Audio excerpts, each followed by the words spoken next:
ಹರಿನಾಮೃತ ಸಾರ ಗುರುಗಳ ಕರುಣದಿಂದ ಪನಿತು ಪೇಳುವೆ ಪರಮ ಭಗವದ್ಭಕ್ತರಿದನಾದರದಿ ಕೇಳುವುದು. ಕಡು ಕರುಣಿ ನೀನೆಂದರಿದು ಹೇರುಡಲ ನಮಿಸುವೆ ನಿನ್ನಡಿಗೆ ಬೆಂಬೆಡದೆ ಪಾಲಿಸು ಪರಮ ಕರುಣಾಸೆಂದು ಎಂದೆಂದು. ನಡು ನಡುವೆ ಬರುತ್ತಿಪ್ಪ ವಿಘ್ನವ ತಡೆದು ಭಗವನ್ನಾಮ ಕೀರ್ತನೆ ನುಡಿದು ನುಡಿಸೆನ್ನೆಂದ ಪ್ರತಿ ದಿವಸದಲ್ಲಿ ಮರೆಯದಲೇ. ಕರುಣಾಸಂಧಿ ಅದರಲ್ಲಿ 24ನೇ ಪದ್ಯ. ತಂದೆ ತಾಯಿಗಳು ತಮ್ಮ ಶಿಶುವಿಗೆ ಬಂದ ಭಯಗಳ ಪರಿಹರಿಸಿ ನಿಜ ಮಂದಿರದಿ ಬೇಡಿದು ನಿತ್ತಾಧರಿಸುವಂದದಲೇ. ಹಿಂದೆ ಮುಂದೆಡಬಲದಿ ಒಳವರಗಿಂದಿರೇಶನು ತನ್ನವರನೆಂದೆಂದು ಸಲಹುವ ಆಗದು ಸವೋಲೆತ್ತ ನೋಡಿದರು. ಒಂದೊಂದು ಪದ್ಯದಲ್ಲಿ ಎಷ್ಟು ಸುಂದರವಾಗಿ ಹೇಳ್ತಾ ಇದ್ದಾರೆ. ತಂದೆ ತಾಯಿಗಳು ತಮ್ಮ ಮಗುವಿಗೆ ಬಂದ ಭಯವನ್ನೆಲ್ಲ ಪರಿಹಾರ ಮಾಡಿ ಆ ಮಗು ಏನು ಬೇಡುತ್ತೋ ಅದನ್ನೆಲ್ಲ ಕೊಟ್ಟು ಅದನ್ನು ರಕ್ಷಿಸ್ತಾರೆ. ಅದೇ ರೀತಿಯಾಗಿ ಪರಮಾತ್ಮ ಹಿಂದೆ ಮುಂದೆ ಎಡಕ್ಕೆ ಬಲಕ್ಕೆ ಒಳಗೆ ಹೊರಗೆ ಲಕ್ಷ್ಮೀಪತಿಯಾಗಿರುವಂತಹ ಪರಮಾತ್ಮ ತನ್ನ ಭಕ್ತರನ್ನು ತನ್ನ ಭಕ್ತರನ್ನು ಎಂದೆಂದೂ ಸಲಹು ಯಾವಾಗಲೂ ರಕ್ಷಣೆ ಮಾಡ್ತಾನೆ. ಆಗಸದವಳೆತ್ತ ನೋಡಿದರು. ತನ್ನನ್ನು ನಂಬಿರುವಂತಹ ಭಕ್ತರನ್ನು ಹೇಗೆ ಆಕಾಶ ಸರ್ವತ್ರದಲ್ಲಿ ವ್ಯಾಪ್ತವಾಗಿದೆ ಹಾಗೆ ಸರ್ವತ್ರದಲ್ಲಿ ವ್ಯಾಪ್ತನಾಗಿದ್ದುಕೊಂಡು ಪರಮಾತ್ಮ ತನ್ನ ಭಕ್ತರನ್ನು ಯಾವಾಗಲೂ ರಕ್ಷಣೆ ಮಾಡ್ತಾನೆ. ಒಡಲ ನೆಳಲಂದದಲ್ಲಿ ಹರಿ ನಮ್ಮೊಡನೆ ತಿರುಗುವಂದ ರಕ್ಷಣ ಬಿಡದೆ ಬೆಂಬಲನಾಗಿ ಭಕ್ತಾಧೀನನೆಂದೆನಿಸೇ. ತಡೆವ ದುರಿತೌಘಗಳ ಕಾಮದ ಕೊಡುವ ಸಕಲೇಷ್ಟಗಳ ಸಂತತ ನಡೆವ ನಂಬಂದದಲ್ಲಿ ನಮ ಸುವಿಶೇಷ ಸನ್ಮಹಿಮಾ. ನೋಡಿ ಎಷ್ಟು ಸುಂದರವಾಗಿ ಹೇಳ್ತಾ ಇದ್ದಾರೆ. ಪರಮಾತ್ಮ ಯಾವಾಗಲೂ ರಕ್ಷಣೆ ಮಾಡ್ತಾನೆ. ಒಡಲ ನೆರಳಂದದಲ್ಲಿ ದೇಹದ ನೆರಳಿನಂತೆ ಹರಿಯು ಪರಮಾತ್ಮನು ಒಂದರ ಕ್ಷಣ ಬಿಡದೆ, ಒಂದು ಕ್ಷಣವೂ ಬಿಡದೆ, ಅರ್ಧ ಕ್ಷಣವೂ ಸಹ ಬಿಡದೆ ಬೆಂಬಲನಾಗಿ ಅಂದರೆ ಸಂರಕ್ಷಕನಾಗಿ ಭಕ್ತಾಧೀನನೆಂದೆನಿಸಿ ಭಕ್ತರ ವಶದಲ್ಲಿರುವನೇ ಒಂದು ಪ್ರಸಿದ್ಧನಾಗಿರುವಂತಹ ಪರಮಾತ್ಮ ಎಮ್ಮೊಡನೆ ತಿರುಗುವ ಹೇಳ್ತಾ ಇದ್ದಾರೆ. ನಮ್ಮ ಸಂಗಡ ನಮ್ಮ ಹಿಂದೆ ಮುಂದೆ ಯಾವಾಗಲೂ ಇರ್ತಾನೆ. ದುರಿತೌಘಗಳ ಪಾಪ ಸಮೂಹಗಳನ್ನು ಕಷ್ಟ ಪರಂಪರೆಯನ್ನು ತಡೆವ ಅಂದರೆ ಬರೆದಂತೆ ತಡೆ ಹಿಡಿತಾನೆ. ಕಾಮಿತಪ್ರದನಾಗಿರುವಂತಹ ಪರಮಾತ್ಮ ನಾವು ಅಪೇಕ್ಷಿಸುವ ಸಕಲೇಷ್ಟಗಳ ಸಕಲ ಇಷ್ಟ ವಸ್ತುಗಳನ್ನು ಕೊಡುವ ಪೂರೈಸುತ್ತಾನೆ. ಹೀಗೆ ನವಸುವಿಶೇಷ ಸನ್ಮಹಿಮ ಹೊಸದಾದ ವಿಶೇಷ ಅತಿಶಯದಿಂದ ಕೂಡಿರುವಂತಹ ಪರಮಾತ್ಮ, ಸರ್ವೋತ್ತಮನಾಗಿರುವಂತಹ ಪರಮಾತ್ಮ, ಮಹಾಮಹಿಮೆ ಉಳ್ಳಂತಹ ಪರಮಾತ್ಮ ನಮ್ಮಂದದಲ್ಲೇ ನಮ್ಮ ಮನೋರಥಗಳನುಸಾರವಾಗಿ ನಡೆವ ವರ್ತಿಸುತ್ತಾನೆ. ಬಿಂಬನಾದುದರಿಂದ ಪರಮಾತ್ಮ ಎಲ್ಲ ವ್ಯಾಪಾರಗಳನ್ನು ತಾನು ಮಾಡಿಸಿ ಭಕ್ತರ ಪಾಪಗಳನ್ನು ಪರಿಹಾರ ಮಾಡಿ ಅವರ ಮನೋಭಿಷ್ಟಗಳನ್ನು ಪೂರ್ತಿ ಮಾಡಿ ಭಕ್ತ ಪರಾಧೀನನೆಂದೆನಿಸಿ ಹೊಸ ವಿಶೇಷಯುಕ್ತ ಮಹಿಮೆಯನ್ನು ತೋರಿಸುತ್ತಾ ಭಕ್ತರ ಇಚ್ಛೆಯಂತೆ ಭಕ್ತರನ್ನು ಬಿಡದೆ ಅನುವರ್ತಿಸ್ತಾನೆ. ನೋಡಿರಿ, ಒಂದೊಂದು ಪದ್ಯದಲ್ಲಿಯೂ ಎಂತಹ ಕರುಣಾ ಸಮುದ್ರನಿದ್ದಾನೆ.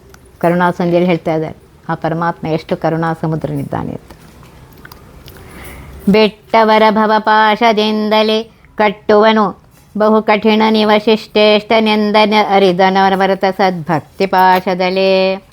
ಕಟ್ಟುವರ ಭವ ಕಟ್ಟು ಬೆಳೆಸುವ ಸಿಟ್ಟಿನವನಿವನಲ್ಲ ಕಾಮದ ಕೊಟ್ಟು ಕಾವನು ಸಕಲ ಸೌಖ್ಯವ ಇಹ ಪರಂಗಳಲೇ. ಬೆಟ್ಟವರು ಅಂದರೆ ತನ್ನನ್ನು ಧ್ಯಾನಿಸದೆ ಮರೆತು ಬಿಟ್ಟವರನ್ನು ಭವಪಾಶದಿಂದಲೇ ಜನನ ಮರಣ ಚಕ್ರರೂಪವಾದ ಸಂಸಾರವೆಂಬ ಪಾಶದಿಂದ ಕಟ್ಟಾಕ್ತಾನೆ. ಇವ ಬಹು ಕಠಿಣನು. ತನ್ನನ್ನು ಬಿಟ್ಟ ತಾಮಸ ರಾಜಸರಿಗೆ ಬಹಳ ಉಗ್ರನಾಗಿದ್ದಾನೆ ಪರಮಾತ್ಮ. ಶಿಷ್ಟೇಷ್ಟನೆಂದರಿದು,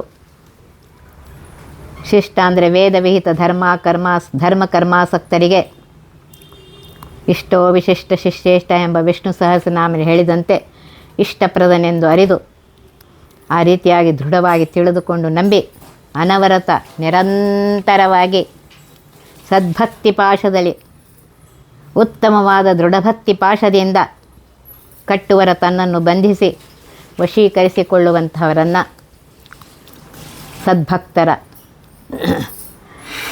ಅಂತಹ ಸದ್ಭಕ್ತರ ಭವಕಟ್ಟು ಸಂಸಾರ ಬಂಧನವನ್ನು ಬಿಡಿಸ್ತಾನೆ. ಇವನು ಅಂದರೆ ಪರಮಾತ್ಮನು ಸಿಟ್ಟಿನವನಲ್ಲ. ದೈತ್ಯರಿಗೆ ಸಿಟ್ಟಿನವನಾಗಿದ್ದರೂ ಭಕ್ತರಿಗೆ ಉಗ್ರನಲ್ಲ. ಕಾಮಿತಪ್ರದನಾಗಿದ್ದಾನೆ. ಇಹಪರಂಗಳಲ್ಲಿ ಈ ಲೋಕದಲ್ಲಿಯೂ ಪರಲೋಕದಲ್ಲಿಯೂ ಸಕಲ ಸೌಖ್ಯವನ್ನು ಎಲ್ಲ ಸುಖಭೋಗಗಳನ್ನು ಕೊಟ್ಟು ಅಂದರೆ ಅನುಗ್ರಹಿಸಿ ಕಾಯುವನು, ಭಕ್ತರನ್ನು ಸಂರಕ್ಷಣೆ ಮಾಡ್ತಾನೆ ಅಂತ ಹೇಳ್ತಾ ಇದ್ದಾರೆ. ಪರಮಾತ್ಮನ ಇಚ್ಛೆಯಿಂದಾಗುವ ಕ್ರೀಡೆಯನ್ನು ಇಲ್ಲಿ ವರ್ಣಿಸ್ತಾ ಇದ್ದಾರೆ. ತನ್ನನ್ನು ಬಿಟ್ಟವರನ್ನು ಭವಪಾಶದಲ್ಲಿ ಕಟ್ಟಿ ಹಾಕ್ತಾನೆ.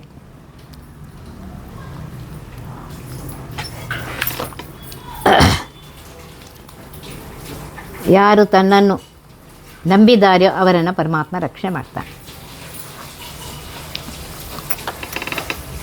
ಕಣ್ಣಿಗೆವೆಯಂದದಲ್ಲಿ ಕೈಮೈ ತಿಣ್ಣಿಗೊದಗುವ ತೆರೆದೆ ಫಲಗಳು ಪಣ್ಣು ಫಲಗಳನ್ನಗೆದು ಜವ್ವೆಗೆ ರಸವ ನೀವಂತೆ ಪುಣ್ಯ ಫಲವೀವಂದದಲ್ಲಿ ನುಡಿವೆಣ್ಣಿ ನಾಣ್ಮಾಂಡದಳು ಲಕ್ಷ್ಮಣ ಅಣ್ಣನೊದಗುವ ಭಕ್ತರವಸರ ಅಮರಗಣ ಸಹಿತ. ಕಣ್ಣಿಗೆವೆಯಂದದಲ್ಲಿ ಕಣ್ಣುಗಳಿಗೆ ಧೂಳು ಮುಸುಕುವಾಗ ಎಬೆಗಳು ರೆಪ್ಪೆಗಳು ಸಹಜವಾಗಿ ಮುಚ್ಚಿ ಸಹಾಯ ಮಾಡುವಂತೆ ಕೈಮೈ ತಿಂಡಿಗೊಂದು ಒದಗುವುದು ತೆರದಿ ಕೈಗಳು ಮೈಗೆ ತಿಂಡಿ ಇಡುತ್ತಿರುವಾಗ ತುರಿಸಿಕೊಳ್ಳುವುದರಲ್ಲಿ ಕೂಡಲೇ ಬಂದು ಸಹಾಯ ಮಾಡುವಂತೆ ಹಲ್ಲುಗಳು ಪಣ್ಣು ಫಲಗಳನ್ನು ಪಕ್ವವಾದ ಹಣ್ಣು ಕಾಯಿಗಳನ್ನು ಅಗಿದು ಕಡಿದು ಜಿಹ್ವೆಗೆ ರಸವ ನೀವಂತೆ ಅವುಗಳ ರಸವನ್ನು ನಾಲಿಗೆಗೆ ಕೊಡುವಂತೆ ಲಕ್ಷ್ಮಣನನ್ನ ಶ್ರೀರಾಮಚಂದ್ರ ರೂಪಿಯಾಗಿರುವಂತಹ ಪರಮಾತ್ಮ ನುಡಿವೆಣ್ಣಿ ನಾಣ್ಮಾಂಡದಳು ವಾಣಿಪತಿ ಬ್ರಹ್ಮಾಂಡದಲ್ಲಿ ಪುಣ್ಯ ಫಲವೇವಂದದಲ್ಲಿ ಪುಣ್ಯರೂಪವಾದ ಫಲಗಳನ್ನು ಕೊಡುವುದಕ್ಕೋಸ್ಕರ ಭಕ್ತರ ಅವಸರಕ್ಕೆ ಭಕ್ತರ ಸಮಯಕ್ಕೆ ಸರಿಯಾಗಿ ಅಮರಗಣ ಸಹಿತ ದೇವ ಸಮೂಹದಿಂದ ಯುಕ್ತನಾಗಿ ಒದಗುವನು ಬರುವನು ಬಂದು ಸಹಾಯ ಮಾಡುವನು. ಕಣ್ಣಿಗೆವೆಯಂದದಲ್ಲಿ ಎಂಬುದು ಉತ್ತಮಾಧಿಕಾರಿಗಳಿಗೆ ಅನ್ನಿಸ್ತದೆ. ಕೈಮೈ ತಿಣ್ಣಿಗೆ ಅನ್ನುವುದು ಮಧ್ಯಮ ಅಧಿಕಾರಿಗಳಿಗೆ, ಫಲ್ಗಳು ಎಂಬುದು ಅಧಮ ಅಧಿಕಾರಿಗಳಿಗೆ. ಉತ್ತಮಾಧಿಕಾರಿಗಳಾದ ಬ್ರಹ್ಮಾದಿ ತತ್ವೇಶ್ವರರಿಗೆ ಸರ್ವದಾ ಪರಮಾತ್ಮ ಜಾಗೃತನಾಗಿಯೇ ಒದಗೇ ಇರ್ತಾನೆ. ಮಧ್ಯಮಾಧಿಕಾರಿಗಳಾದಂತಹ ಕರ್ಮಜನರನ್ನು ಆರಂಭಿಸಿ ದೇವಗಂಧರ್ವಗಳಿಗೆ ಬಾಧೆ ಬಂದಾಗ ಅವರ ಹತ್ತಿರ ಬಂದು ಬಂದು ಅವನ ರಕ್ಷಣೆ ಮಾಡ್ತಾನೆ. ಅಧಮರಾದ ಮನುಷ್ಯ ಗಂಧರ್ವ ಮುಂತಾದವರಿಗೆ ಹಣ್ಣುಗಳನ್ನು ನುರಿಸಿದ ನಂತರ ರಸವನ್ನು ಕೊಡುವಂತೆ ಕಾಲ ವ್ಯವಧಾನದಿಂದ ಭಗವಂತನು ಬಂದು ಒದಗಿ ರಕ್ಷಣೆ ಮಾಡ್ತಾನೆ ಅಂತ ಹೇಳ್ತಾರೆ.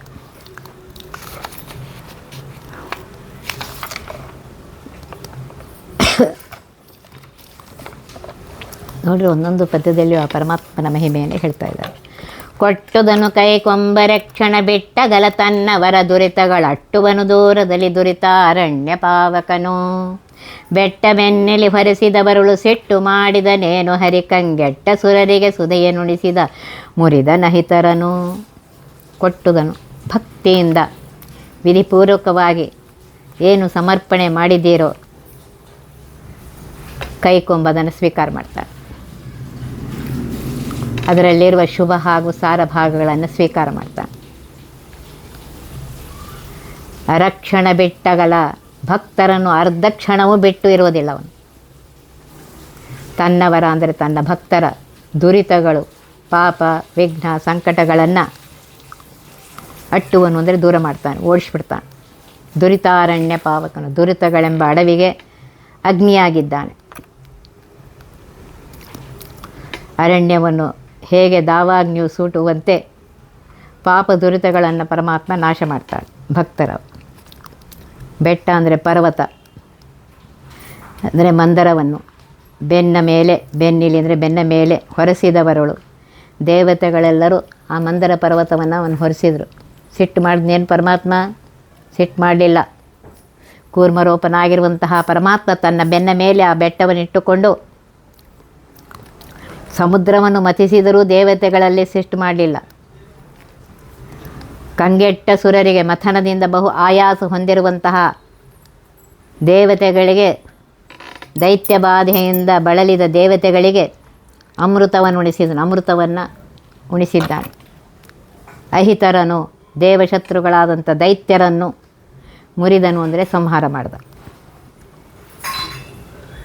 ವರಗಳಿಂದ ಸೊಕ್ಕಿದ ಅಸುರರಿಗೆ ಸುಧೆಯನ್ನು ಬಡಿಸದೆ ಶ್ರಮಪಡಿಸಿ ಕಾಳಗದಲ್ಲಿ ಅಪಜಯವನ್ನು ಕೊಟ್ಟು ಅವರನ್ನು ಕುಗ್ಗಿಸಿ ಕೊನೆಗೆ ಸಂಹಾರ ಮಾಡಿದ್ದಾರೆ.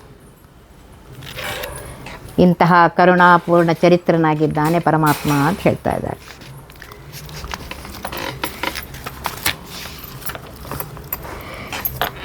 ಖೇದ ಮೋದ ಜಯಾಪಜಯ ಮೊದಲಾದ ದೋಷಗಳೆಲ್ಲ ಚಿನ್ಮಯ ಸಾದರದಿ ತನ್ನಂಘ್ರಿ ಕಮಲವ ನಂಬಿ ತುತಿಸುವರ. ಕಾದುಕೊಂಡಿಹ ಪರಮ ಕರುಣ ಮಹೋದದಿಯು ತನ್ನವರು ಮಾಡ್ದ ಮಹಾಪರಾಧಗಳ ನೋಡದಲೆ ಸಲಹುವ ಸರ್ವಕಾಮದನು. ಖೇದ ಅಂದರೆ ದುಃಖ, ಮೋದ ಅಂದರೆ ವಿಷಯದಿಂದ ಆಗುವ ಸುಖ, ಪ್ರಾಕೃತ ಆನಂದ. ಜಯ ಅಂದರೆ ಗೆಲುವು, ಪರಾಜಯ ಅಂದರೆ ಸೋಲು, ಮುಂತಾದ ದೋಷಗಳೆಲ್ಲ, ಇವ್ಯಾವ ದೋಷಗಳು ಪರಮಾತ್ಮನಲ್ಲಿ ಇಲ್ಲ. ಚಿನ್ಮಯನು ಜ್ಞಾನಾನಂದ ಸ್ವರೂಪಿಯಾಗಿದ್ದಾನೆ. ಸಾದರದಿ ಅಂದರೆ ಭಕ್ತಿಯಿಂದ ತನ್ನಂಘ್ರಿ ಕಮಲವ, ತನ್ನ ಪಾದಕಮಲಗಳನ್ನು ನಂಬಿ ಆ ಪಾದಕಮಲಗಳೇ ದೃಢವಾಗಿ ವಿಶ್ವಾಸ ಇಟ್ಟು ಸ್ತುತಿ ಮಾಡುವ, ತನ್ನನ್ನು ಭಕ್ತಿಯಿಂದ ಹಾಡಿ ಹೊಗಳುವ ಭಕ್ತರನ್ನು ಕಾದುಕೊಂಡಿಹ ಅಂದರೆ ಕಾಯುತ್ತಾ ಇರ್ತಾರೆ. ಕರುಣ ಮಹೋದದಿಯು ಕೃಪಾಸಾಗರನಾಗಿರುವಂತಹ ಪರಮಾತ್ಮ ಸರ್ವಕಾಮದನು, ಸಕಲಾಭಿಷ್ಟಗಳನ್ನು ಕೊಡುವ ಪರಮಾತ್ಮನಾಗಿದ್ದಾನೆ. ತನ್ನ ಭಕ್ತರು ಮಾಡಿರುವ ಮಹಾ ಅಪರಾಧಗಳನ್ನು ಸಹ ನೋಡದಲ್ಲೇ ಎಣಿಸಲಾರದೆ ರಕ್ಷಣೆ ಮಾಡ್ತಾನೆ ಅಂತ ಹೇಳ್ತಾ ಇದ್ದಾರೆ.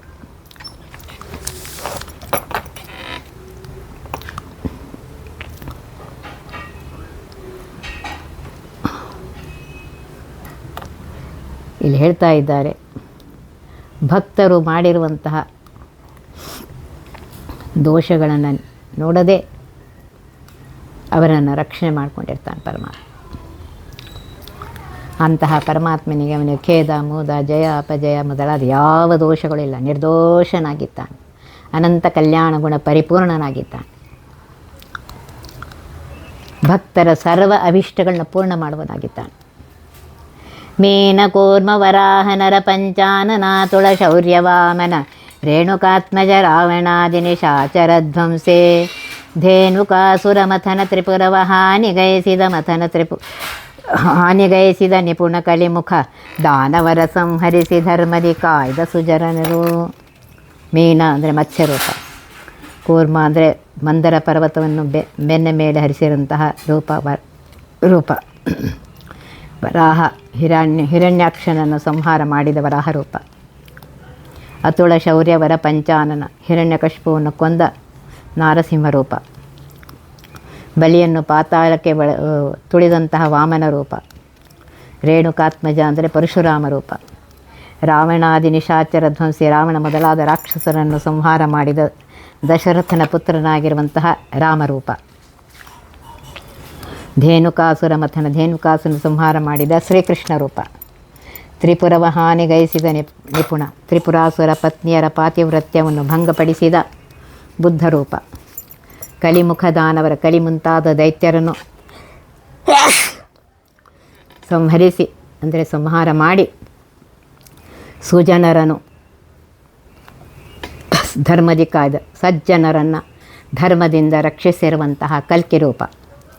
ಈ 10 ಅವತಾರಗಳಿಂದ ಮಹಾಮಹಿಮೆಯನ್ನು ತೋರಿಸಿದ್ದಲ್ಲದೆ ಈ ರೂಪಗಳಿಂದ ದಶ ಇಂದ್ರಿಯಗಳಲ್ಲಿಯೂ ಪರಮಾತ್ಮ ಇದ್ದಾನೆ. ಕಿವಿಯಲ್ಲಿ ಮೀನ, ಕಣ್ಣಿನಲ್ಲಿ ಕೂರ್ಮ ರೂಪದಿಂದ ಇದ್ದಾನೆ. ತ್ವಜೇಂದ್ರಿಯದಲ್ಲಿ ವರಾಹ ರೂಪದಿಂದ,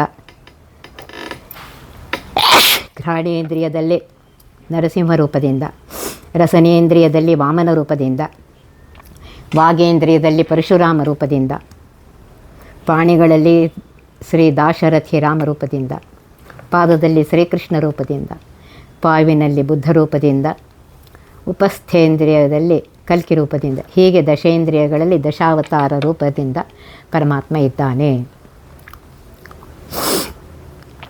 ಆದ್ದರಿಂದ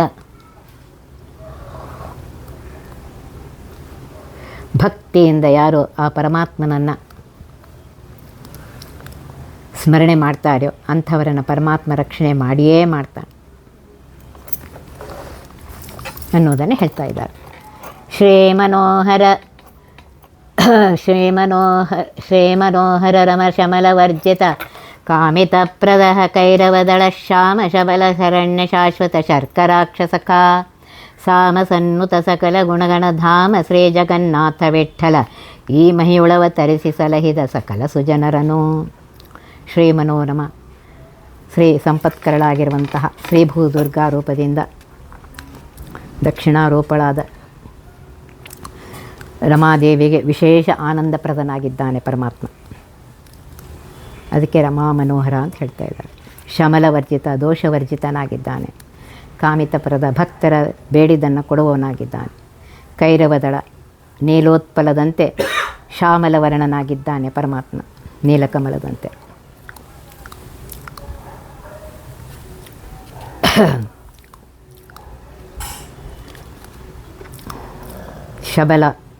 ಶಬಲು ಅಂದರೆ ವಿಶ್ವರೂಪ ವಾನಿತಿ ಆತ್ಮನು, ಜೀವರ ಸ್ವರೂಪದಂತೆ ಚಿದ್ದೇಹಾಕಾರನಾಗಿರುವವನಿಗೆ ಆತ್ಮನೆಂದು, ನಾನಾ ರೂಪದಿಂದ ಇರುವವನಿಗೆ ಶಬಲನೆಂದು ವೇದಗಳಲ್ಲಿ ಪ್ರಸಿದ್ಧವಾಗಿದೆ. ಇಂತಹ ಚಿದ್ದೇಹಕಾರ ಆನಂದಮಯವಯ್ಯ ಅಂತ ವಿಜಯದಾಸರು ಒಂದು ಸುಳಾದಿಯಲ್ಲಿ ಹೇಳಿದ್ದಾರೆ.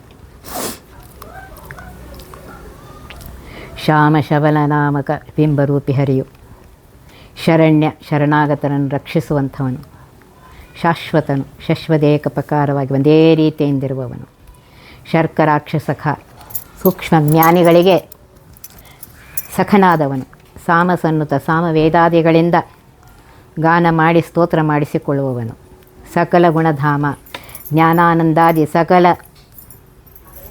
ಗುಣಪೂರ್ಣನಾಗಿದ್ದಾನೆ, ಸಕಲ ಗುಣಗಳಿಗೆ ಆಶ್ರಯನಾಗಿದ್ದಾನೆ. ಜಗನ್ನಾಥ ವಿಠಲ ಜಗತ್ತಿಗೆ ಸ್ವಾಮಿಯಾಗಿರುವಂತಹ ಒಡೆಯನಾಗಿರುವಂತಹ ವಿಠ್ಠಲ ರೂಪಿಯಾದಂತಹ ಮೂಲನಾರಾಯಣನು ಈ ಮಹಿಯೊಳಗೆ ಈ ಲೋಕದಲ್ಲಿ ಅವತಾರ ಮಾಡಿ ಸಕಲ ಸಜ್ಜನರನ್ನು ರಕ್ಷಣೆ ಮಾಡ್ತಾನೆ ಅಂತ ಹೇಳ್ತಾ ಇದ್ದಾರೆ.